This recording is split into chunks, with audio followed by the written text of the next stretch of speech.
and otherwise in other time zones, so we'll proceed on time. But good day to all of our Coast Guard Academy alumni, and thank you for joining us for preparing for graduate school.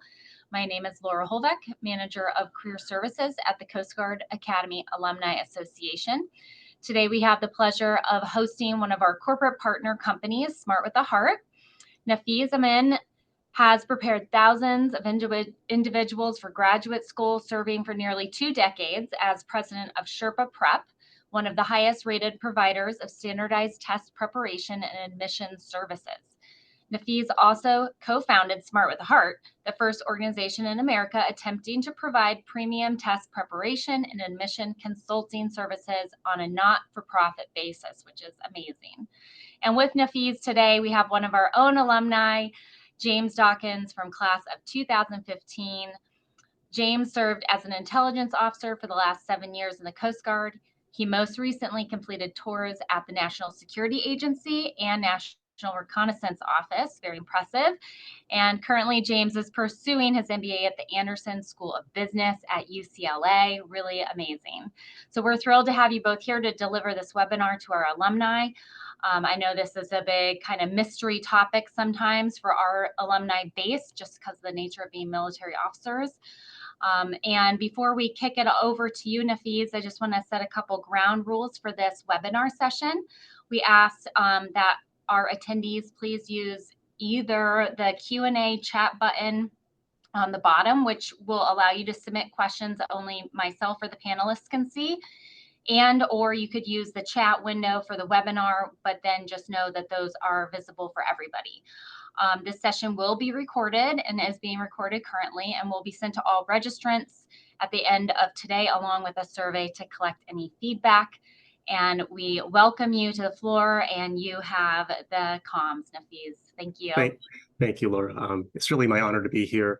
And thank you, James, Laura, the entire Coast Guard Academy community. It's really awesome that I get to do this today. I've been in test prep and admissions consulting for, as Laura said, 2 decades, and the number of questions and the information and misinformation is overwhelming. And so if I could alleviate some concerns or take on questions from any of you, I'd be frankly honored to do so. So I have some ideas planned, some slides planned, but I'm totally ready to go anywhere this chat takes us. So it's unlikely that any of you will ask me a question I haven't heard before, and I'll do my best to answer it honestly. And thank you, James, for being here and offering your testimony, because you've lived the life that our chat members have, and more so than I have. So thank you. So I have a couple of slides I'd like to go through.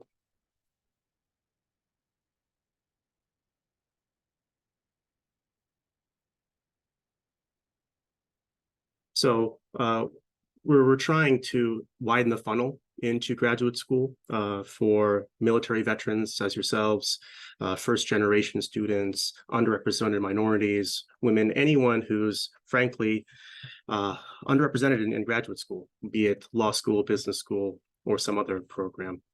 I sincerely believe that education is perhaps a silver bullet in solving a lot of societal ills, and we're doing our best to try to help people get the education they deserve. James has volunteered to be on our advisory board. Our not-for-profit is entirely alumni run. I'm a co-founder, but I have no say in the company, and that's by design.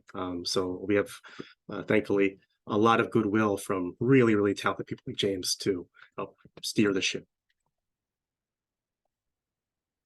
So a lot of things go into graduate school decision-making.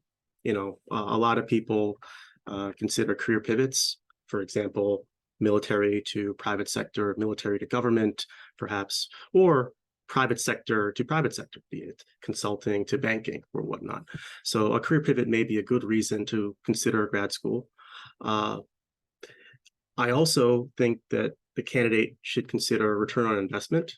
I certainly don't believe money is everything, as I don't believe you do either, given your service. But I do think some math calculations should be done. There is no shortage of graduate school programs out there. Unfortunately, many of them aren't worth it financially. in terms of helping the student transition to something different or better. Obviously, we're trying to do both, right? I have some comments on how to choose schools, how to choose recommenders. Standardized testing is a bugaboo for a lot of people. I know a lot of myths about that and a lot of anxieties around standardized testing. What does it mean? Why do they make me do this? What's the relevance of a triangle when it comes to my master's in public policy? These are all fair questions that I hope to try to address. And if we get that far, we decide, you know what, I want to make this pivot. I'm ready. These different programs, be it law or business, or master's in public policy, or whatever you might be thinking about, that's what I want to do to increase the likelihood of my self-actualization. This is how I then choose my schools. These are the schools that I think can get me there. I might have a rank order of my favorite to my least favorite, but you're only going to apply to schools that can help you, right? Out of the whole universe of schools. Then you pick the recommenders who can add context to your resume. There's quite a bit of work involved in helping a civilian understand a military resume. So we need to make sure the recommenders can add context that is applicable to the program and maybe to the pivot you want to make. So there's a holistic application that we can address today. Standardized testing, it matters. Sometimes it doesn't matter. It depends on the school. It depends on the program. It depends on the holistic profile the person offers.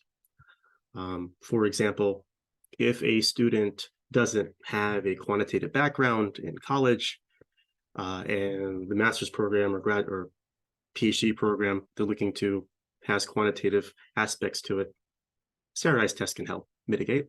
If a student has a strong quantitative background and wants to pursue something that's quant or quant adjacent, then the standardized test might matter, but not as much because the student has proven that he or she can handle the coursework. So, and other programs don't even need it. So, you know, it's very much dependent on the program you're looking at.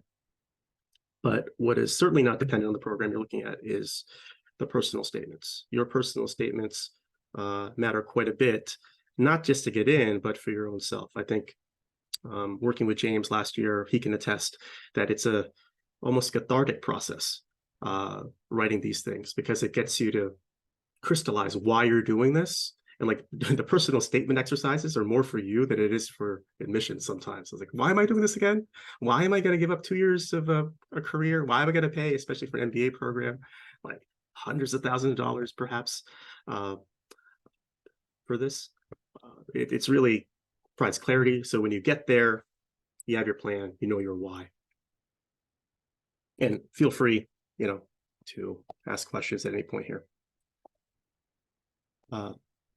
I do think the way forward for all of you who obviously have some thoughts if you're in this webinar, I do think that drilling down is the best way to start getting clarity.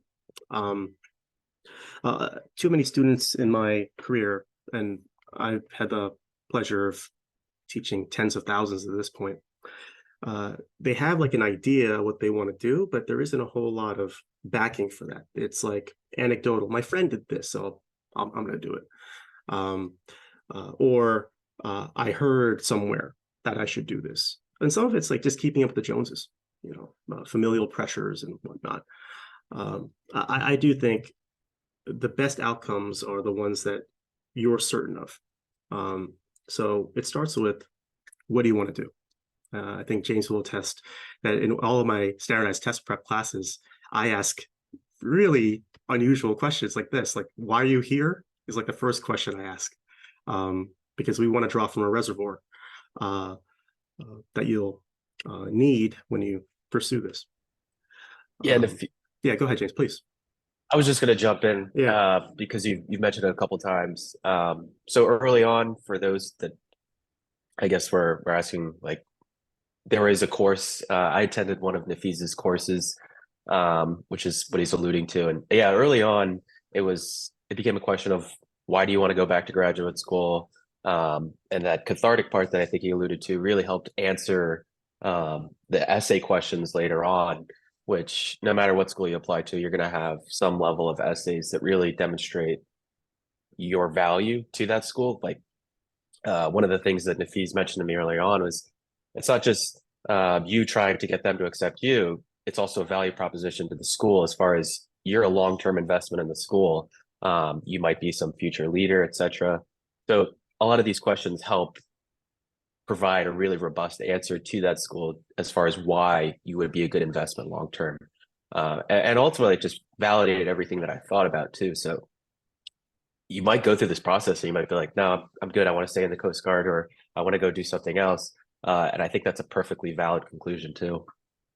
Absolutely. And whether you stay in the Coast Guard and get a degree on a part-time basis or decide to make a full transition to something else, I want to impart to everyone on this call that your military experiences fully translate to any private sector job. They can't wait to have you. So many times people tell me, well, I don't know what consulting is. I don't know what banking is. I don't know what X is. And I'm like, well, you can figure that out. You have exactly what they want. You've led teams. You've had high visibility assignments. You've obviously dealt with pressure, and your character is unimpeachable. Like, yeah, I bet you could figure out how to do a tech deployment for Apple. I bet, yeah, you probably could figure out a supply chain strategy for Ford Motor Company. Like the apparatus isn't the problem. You have the good stuff, the great raw material that you want to make sure schools know. I want to make sure that that schools know that you got it. So it's just a matter of translating it. Those times you were empathetic in the field when people who served under you wanted to give up. Those times you were resourceful, where you had limited time, limited resources, and you just had to figure it out.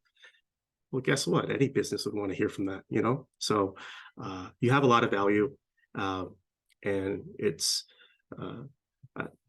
incumbent upon people like me to help you say that and put that in your resume and make sure you say it in your personal statements. And hopefully we can get your recommenders to corroborate that too, more about the why. Why do you want to do this? There's the what. Then where's this coming from? How real is it? Because it's a pretty big financial and time commitment if it's not real. You might not need to do it. You might not need to go to grad school. You might be perfectly amazing on your trajectory without it. If it's a booster, great. If it's a real accelerant, great. If it's necessary, even better. But we got to ask these questions why. What's stopping you is the next question. Is it a lack of skill? Is it a lack of credential? Is it a lack of just information? And then would a graduate school actually fill those gaps? To figure this stuff out, we advise, where I met Laura was at a career fair, for the SAC career fair. Information sessions like that are really, really important. And as James said, they're two-way. It's you receive information from schools and employers, and you also give it back to them. I am far more equipped than other people. I've done some research. Whenever you go to information session, my advice to my students is, look at who's on the roster. Think about who you might want to talk to. Oh, thank you. Yes, that SAC job fair. Yeah. Who are you going to talk to? And then, frankly, what will separate you amazingly is if you just do 15 minutes of Googling on each school or employer before you show up. Just 15 minutes. Just do whatever you can find in 15 minutes of Google. Look at their Instagram. Look at their website. Ask a question that reveals that you did a little bit of research. Will completely differentiate you from other people in that room. Happens all the time, and it doesn't take a whole lot of work. And then you can also get information from them. You can go beyond the website, because you want to ask them questions that, frankly, don't have answers on the website. You want to ask them, hey, I saw that you have this great tech product management program. One of my friends, James, is in that program. Could you tell me more about it? Completely changes the game. in these interactions, and gets you little bonus points and feathers in your cap. Which graduate schools would help you? There's no shortage of grad schools and grad school programs. And then with the information sessions, you can rank order them. A lot of these schools have military and veterans clubs that you're welcome to pick their brains of.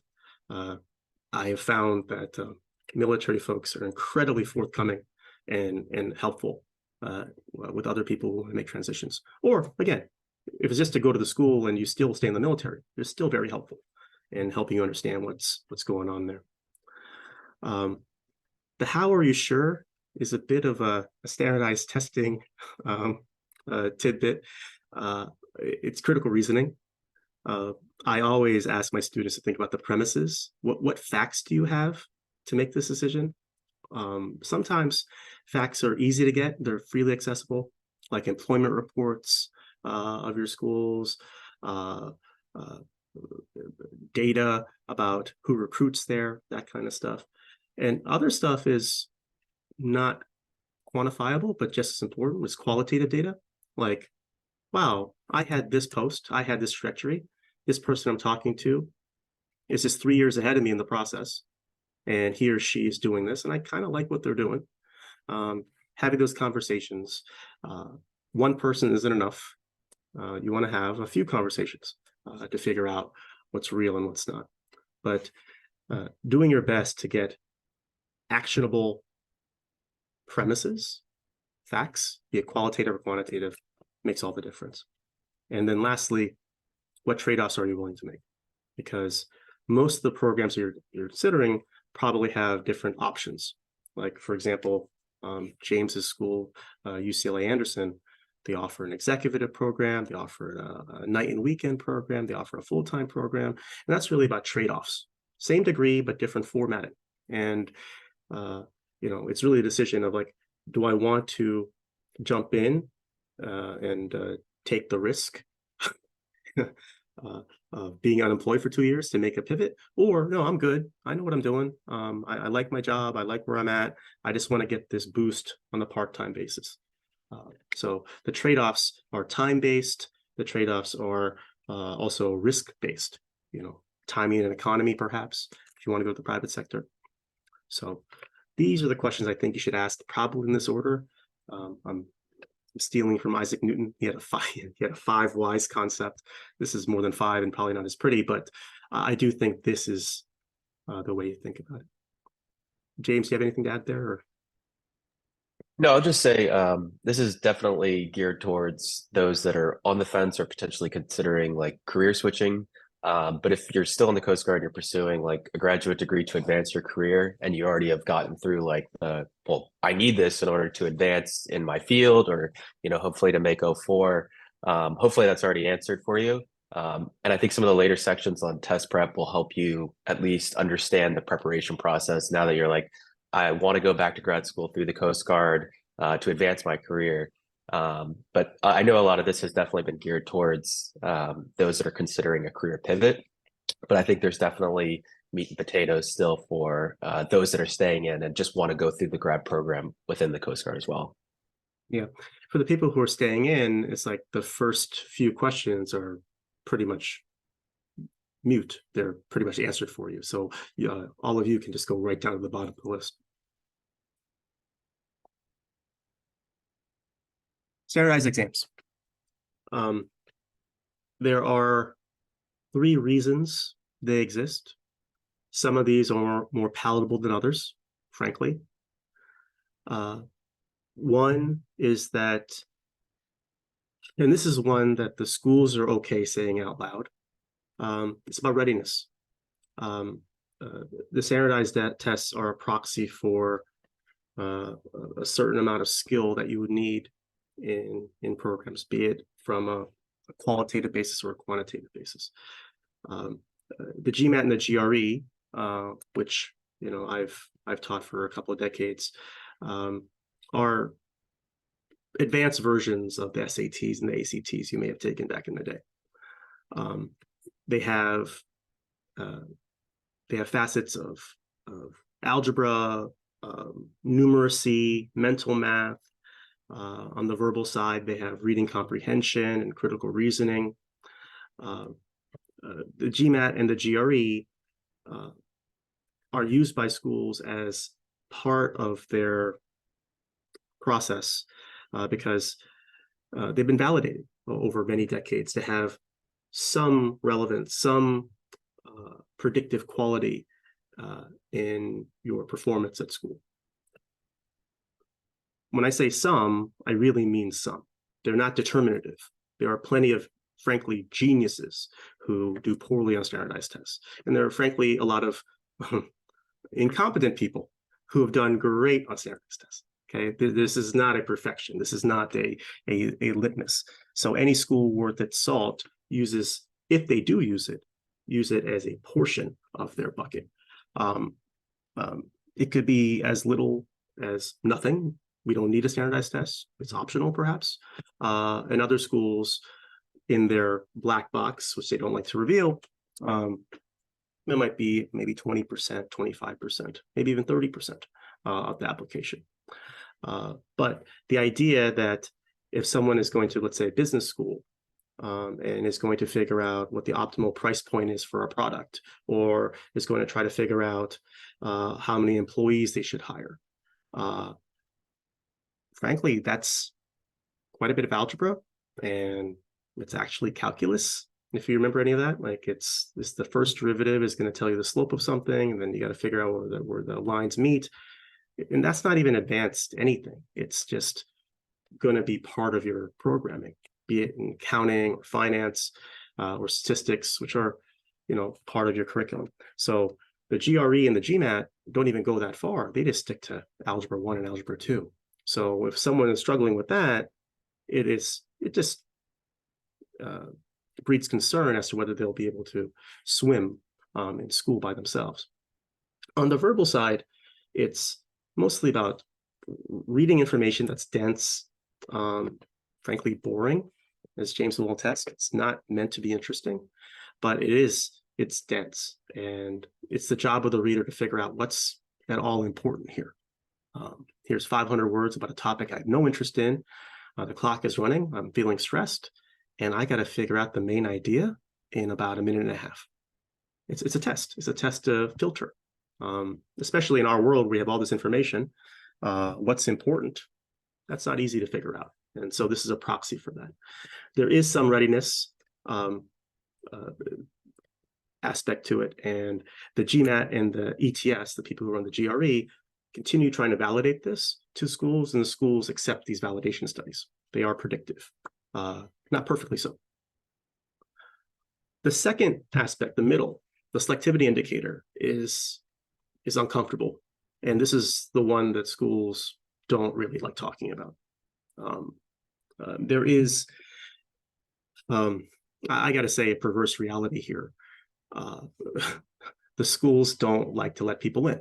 That's how the whole system works, or frankly doesn't work in my view. But there is a rise in rankings as soon as you stop letting people in. As soon as your selectivity goes up, there is a perceived prestige to that school. And that's just not just for graduate schools, for undergrads too. This is no secrets. This is all in the open. Like, for example, Princeton University undergrad, picking one school out of 20, 30 amazing schools. They have a undergrad acceptance rate about 4.5%, 5%. And on the record, I think the provost was on the record saying, we could take 15, 20% pretty easily. And honestly, we don't know the difference between the people we take and the 2 or 3 other people we don't take. We don't really know the difference. They all have perfect everything. So we're just doing our best. And it's not like that school doesn't have the endowment to take on more students. It's just it's not in their interest to open the funnel. So that's societal, it's perverse, but that's where we're at. So a selectivity indicator is, well, if we can just raise these GPA requirements or standardized testing requirements, we can have a lower acceptance rate, and that means more people will want to come to here. So it's this flywheel effect that it's a little distasteful, but it's part of where we are right now. So they don't want to talk about it. So that's why schools will always say we have no minimums, we have no, we encourage everyone to apply. And in my experience, it's true. They look at everything, but this is the elephant in the room. The third aspect, I think, is neither good nor bad, but it's more of a reality. Your application will be mostly subjective. For example, when you're applying to a graduate school from the Coast Guard Academy, right? So the Coast Guard Academy is esteemed, so your transcript will be valued more so than maybe many other schools. But your GPA versus some other school's GPA,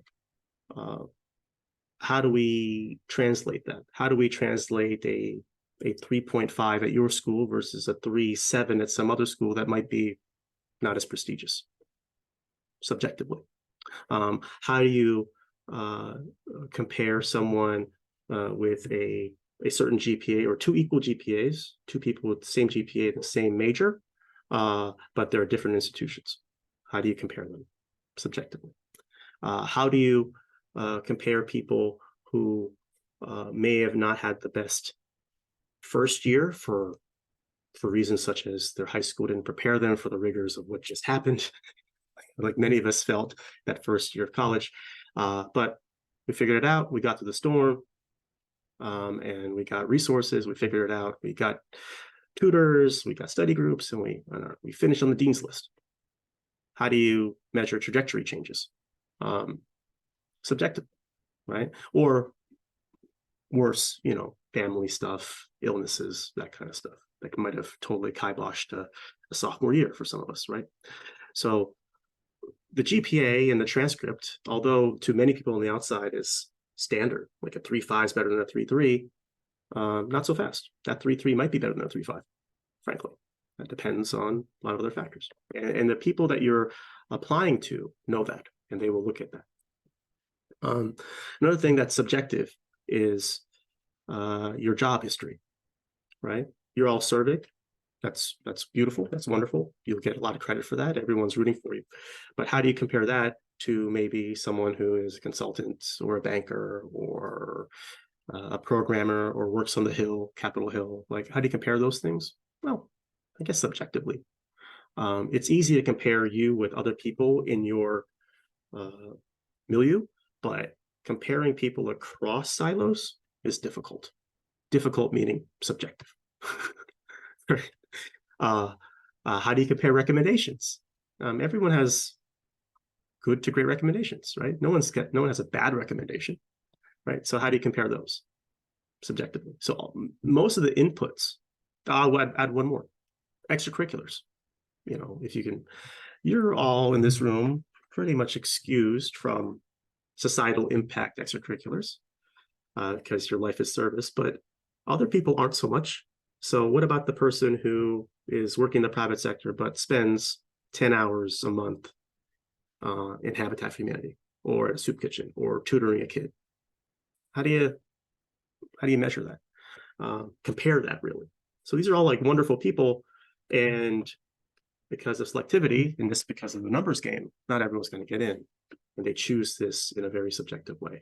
Most of your application, I dare say, maybe 70%, and the schools that don't have standardized testing, up to 100% is subjective. So the standardization is met through these exams because it's, everyone has to do it. It's the same test for everybody. It doesn't care where you came from or anything.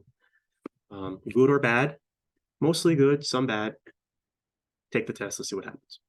So this is an opportunity, perhaps, to mitigate some ills. Oh, my GPA wasn't that great. I didn't really have the coursework in this for this graduate school degree that I'm looking for. You can think of this as an opportunity. I think standardized testing, going into it defeated and annoyed, is probably the easiest way to stink at it. Treat it as an opportunity and know that most of the application is other stuff. And anyone in this room probably has a leg up on most other people that are competing. That's because of your history, elite undergrad and committed service. Any thoughts on that, James? No, I think you captured everything really well here. Cool. Thank you. Benefits of preparation. So there's trajectory changes, or getting the next job in the Coast Guard. Might be something that's required for the next post you have. There's also the harder to quantify but real self-actualization. Doing something, owning something, calling your own shots. And the third is doing well at school. So let me take a little detour here. Is anyone in this room thinking about an MBA or anything quant or quant adjacent, perhaps?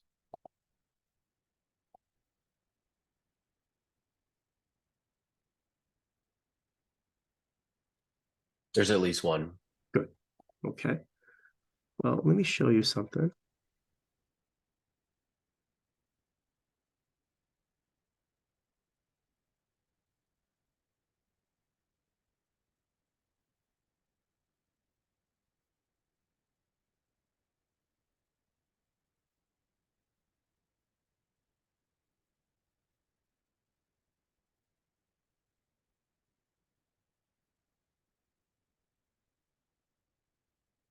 Let me show you some business school exams.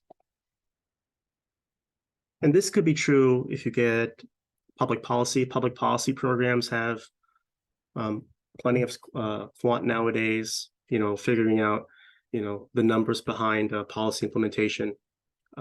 It's numeric. Political science, I don't think has ever been more quantitative than it is now, trying to figure out demographics, psychographics of the voter. Like it's a lot of quant based on what I've seen.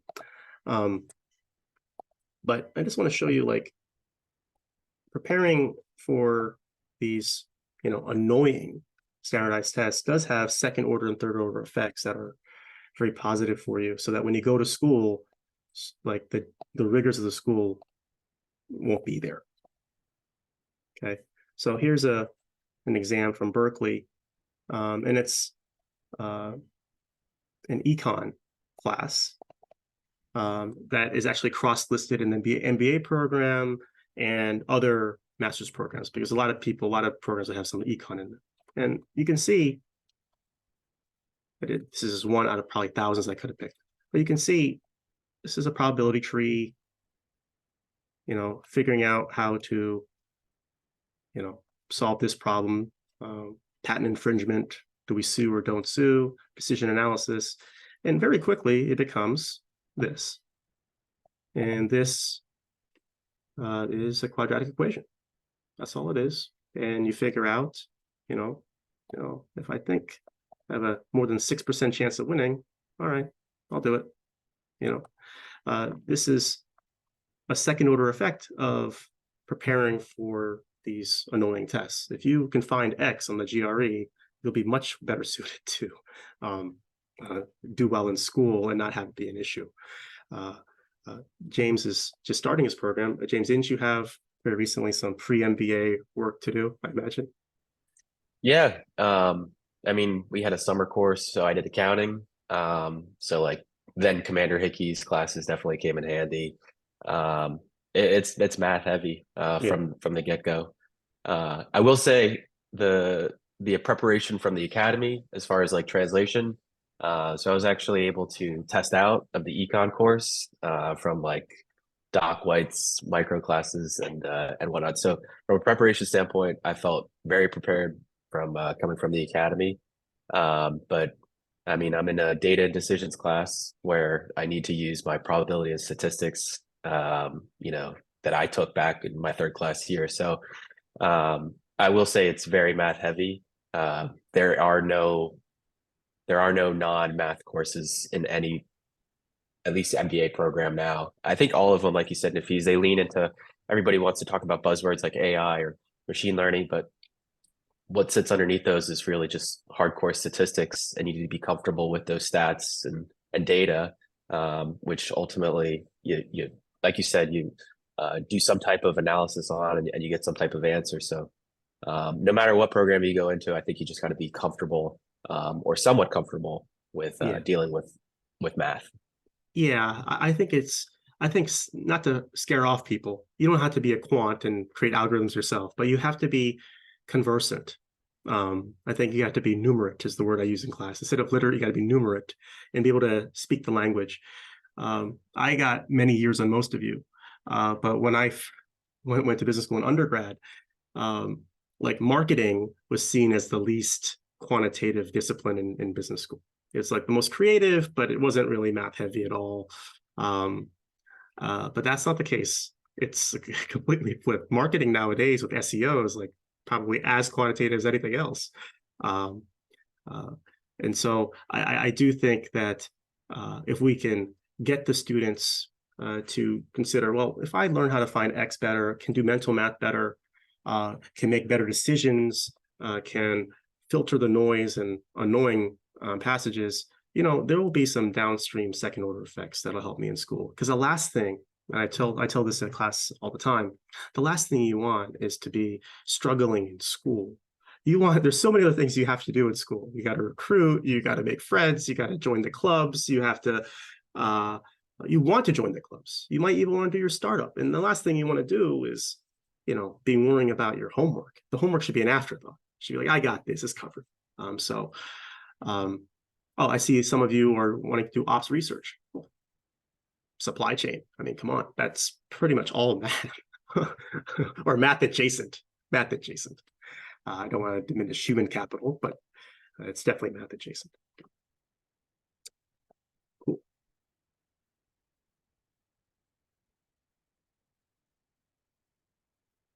Moving on. I want to impart you with, in our last few minutes, I want to talk about some misconceptions. I mentioned there's misinformation out there because most people are just going off of Reddit or a friend and that's it. And they're just trusting what they hear. And it might be right, but in my experience, most of it's not that correct. So some common misconceptions about standardized testing, be the GMAT or the GRE or even the LSAT, which I have some experience in. These tests aren't tests of knowledge. A test of knowledge is, frankly, most of the schooling we've all had. It's like recitation of facts, recitation of lists, and then regurgitating them at a very specific time. You know, study this chapter. These are the main points. Give it back to me. All right, or write it down in a blue book essay form, but still, these are the right answers.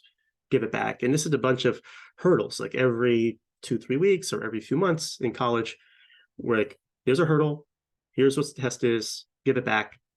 It's rare in school that we had to apply something or show something like a capstone. I'm sure we did a couple of times, but that was more rare, more of an outlier than the norm. The norm is Pearl Harbor is Sunday, December 7th, 1941.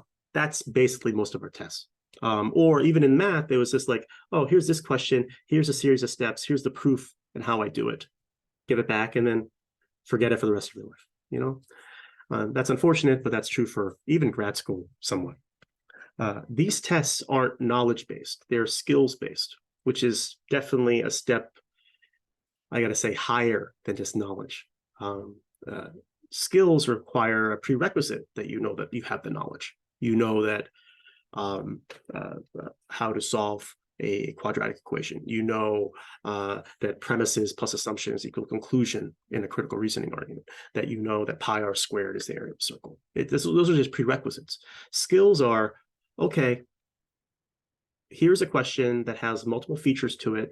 It's not obvious what it's testing. You have to tackle it, pull aside all the facets, strike away the noise, math and verbal, there's noise in some of these questions. You got to figure out what's it going for. And the skill is determined by the clock. You know, if we put a clock on something, we can start figuring out who's really good at this stuff. If you had all day to do it, then there'll be more people who get it right, which kind of defeats the purpose of the distribution. You want to figure out really who's who. So skills are, frankly, much more difficult to develop and achieve than flashcards and knowledge. So the analogy I like to make in class is knowledge is memorizing a recipe. We can go pull up a fancy cookbook, a Gordon Ramsay cookbook, or a Julia Child cookbook. We can all memorize a recipe, but skills is cooking it. And then if you want to go to selective school, cooking it better than 90% of the people, right? It's a different deal. And because of that fundamental difference, that the tests aren't crammable. Okay, that's one of the top things I can say to you today. Like, you can't cram these tests, or you shouldn't try. You can do much better if you have a different perspective. These tests are, let's get the knowledge in first. Let's get that baseline. And then let's work through time management skills to figure out where we are most weak. And we have to keep serving up these recipes. Eventually, it'll be ready to serve to other people, right? So it's not just learning a fancy egg recipe. It's actually making it. Let's see the chat. Any advice for someone going to graduate school age 45 plus? For sure. As I said previously, the standardized tests might not be that relevant. The more experience you have, 45 plus, means you at least have 20 years, post college. So even if the school does have a standardized testing requirement, which again it might not, your resume is going to be far more impactful to your application than would be someone else's. The younger you are, the more school matters. The younger you are, or your transcript matters. The younger you are, the more standardized testing would matter. To put an extreme example, and this is not, true for, I don't think, anyone in the room, but just to an extreme, if you were all applying to, let's say, med school, well, think about the doctors or the future doctors in your life. When did they apply to med school? Most of them were applying like in college, like at 21 years old, 22 years old, right? Some of them might have waited a year, maybe did something in the field somewhere, internship somewhere, but then they applied at 23. But they're generally skewing younger, which means for their application, their MCATs matter quite a bit, and their grades matter quite a bit because they don't really have any other life experiences. So the older you are, the more other stuff matters quite a bit. So even if there's a standardized testing requirement, which there might not be in general for any of you, but if there is, just know in that holistic look, your why, your personal statements, your recommendations, and you being crystal clear as to what you want to get out of this will matter more. You conveying to the admissions person that you know your trade-offs. Because at 45, you got other stuff. You probably have a house, you might have significant other, you might have kids, explain to them you know what you're going for here, why you're doing this. And the standardized testing could be either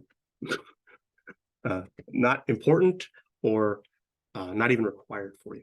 But even if you did have to study for this stuff, you should know that the 2 years ago, I taught my most senior student. She was 85 years old. 85. And it was, she was frankly an amazing person. She's like a hero. She's like, I always wanted to do this. I always wanted to grad school, and I'm not guaranteed tomorrow, so I'm going to do it now. And she didn't need a standardized test. She just didn't need one. I mean, 85 years old, that's just going to be like, I'm not even sure how you process that application, but she was a winning personality, winning everything, interesting career. And she said, no, I'm going to do this. I'm going to do this. And she did well. She did well. So, because she had the right attitude towards it. She knew that these tests weren't IQ tests. These tests were skills tests. So anyone can develop skill. Obviously, IQ helps everything, but these tests aren't who's the smartest. These tests are who's understanding how to even work this test. Does the stature ranking of your graduate school really matter in the long run? Well, that's a great question. If I don't know any context, and I don't. In this question, there's no context, right? I would say yes. Yes. But if I have context, then my answer might be no. It depends on what you want to do with it, right? So it depends on what do you need this for. So I would say, the graduate school degree really helps strangers take you seriously. That's all it does. The people who know you, it doesn't matter. People who know you know how you work, they know your character, they know how you lead teams and people and your empathy, the real stuff that matters. But I would say if this degree is going to be used as a stepping stone into something else, into a new field, into dealing with strangers, it will help there. But based off what you all want to do, based off your why, that might not be a thing. You might just go, no, I already know where I'm going to go. I already know my trajectory. It's already set for me. This is just me learning some stuff so I can do better at this job. Me learning ops skills or strategy things that I didn't know before, so I can do better at commanding people. So it depends on you. If I don't know you, if I don't know anything, just generic question, yeah, it matters. Opinion on online graduate school versus in-person graduate school. Well, that's I would say this: if the candidate is looking to pivot industries, then in-person gets an advantage, but it's not necessary.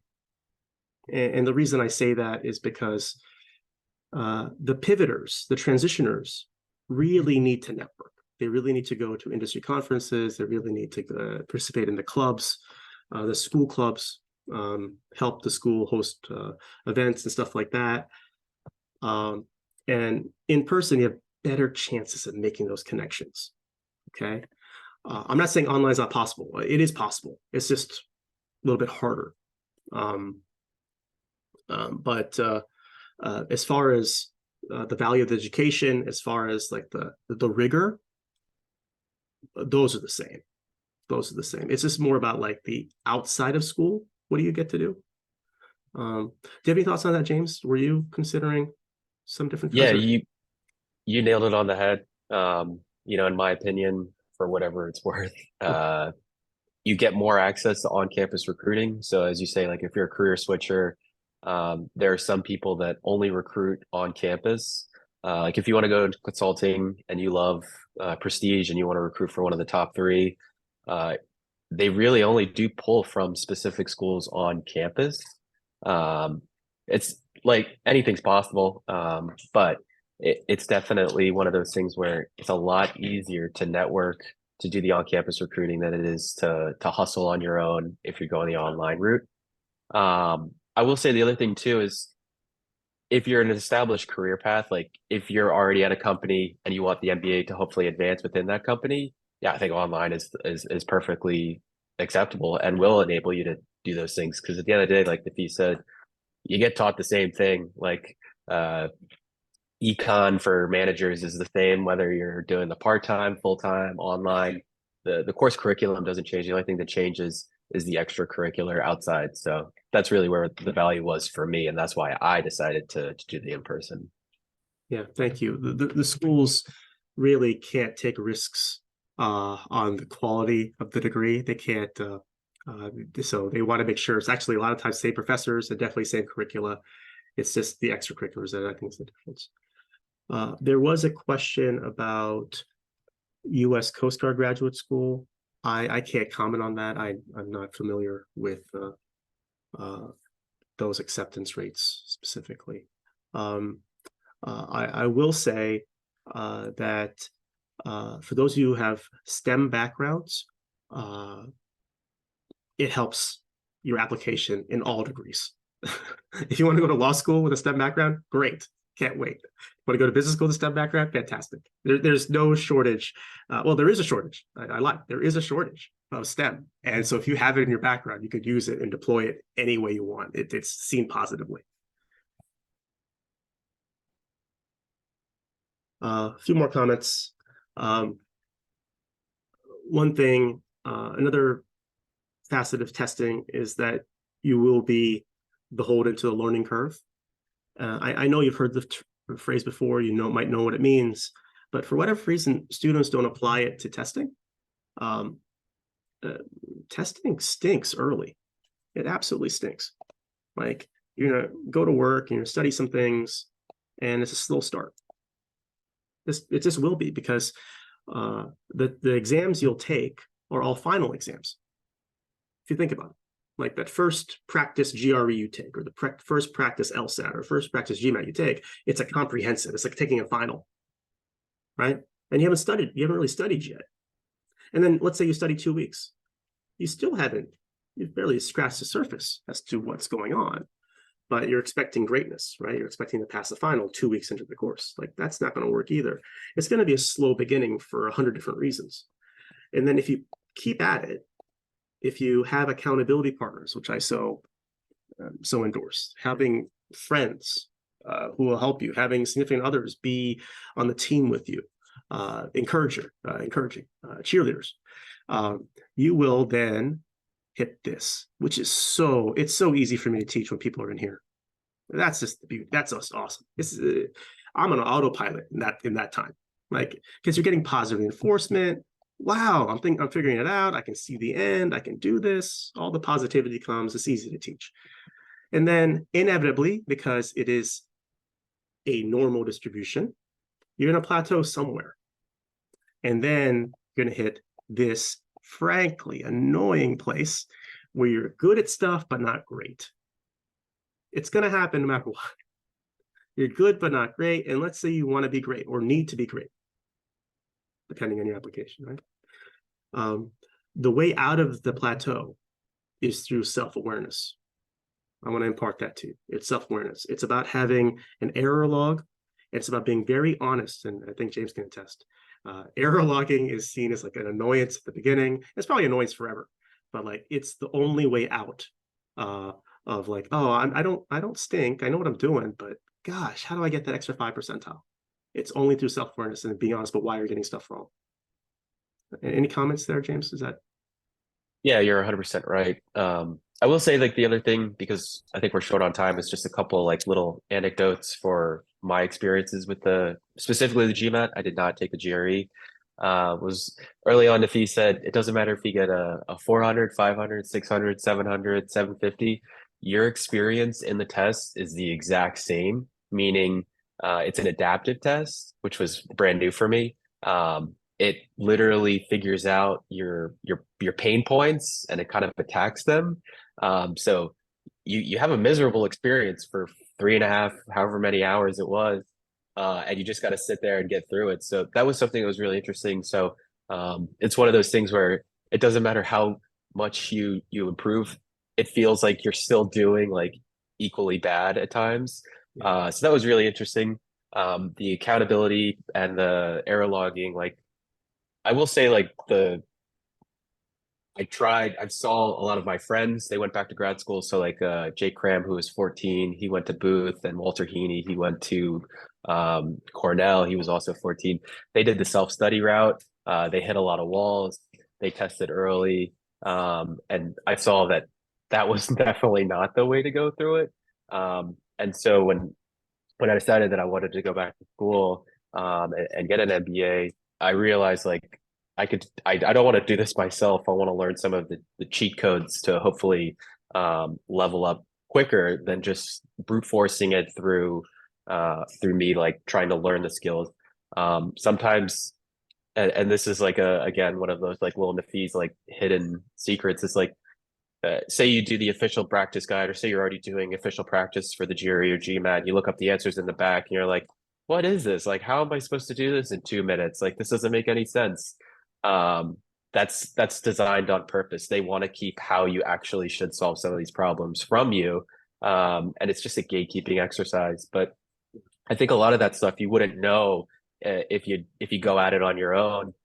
So there are a ton of resources out there. And again, I just can't echo like how much different my score would have been if I just tried to brute force it on my own and done self-study. it really does help to, I think, learn some of those cheat codes and how to attack it behind the scenes. So that was just like my last little bit as far as my own personal anecdote for how I approach the test, how the test is going to be a pain no matter if you score high or low. And it again, it's just it's one of those things that if you want to go back to grad school, it's an unfortunate gatekeeping exercise. I'll leave here.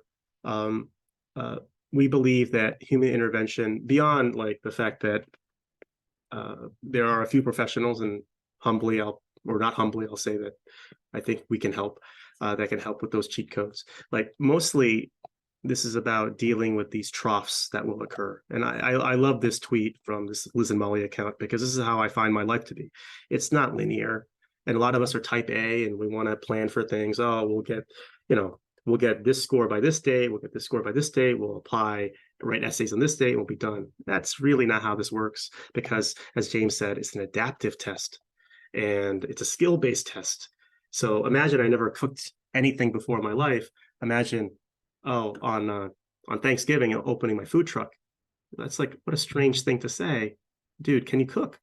So there's going to be some troughs, and that's why human intervention, caring teachers, interventions, and also cheerleaders can help you through these troughs that will occur. I guess I'll just answer one question in the chat about the funding. I don't know whether I'm not sure how the GI Bill works, or the yellow ribbon might work for this group, but there are. Maybe I can share after the call with Laura. I didn't make it, but there is someone did. So I can't validate or verify the numbers, but I'm pretty sure they're right. Validates like the GI Bill contributions, at least top 20 MBA programs, and many of the schools do cover most of it.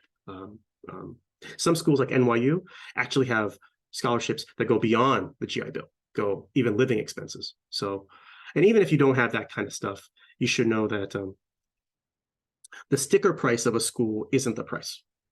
It's just not.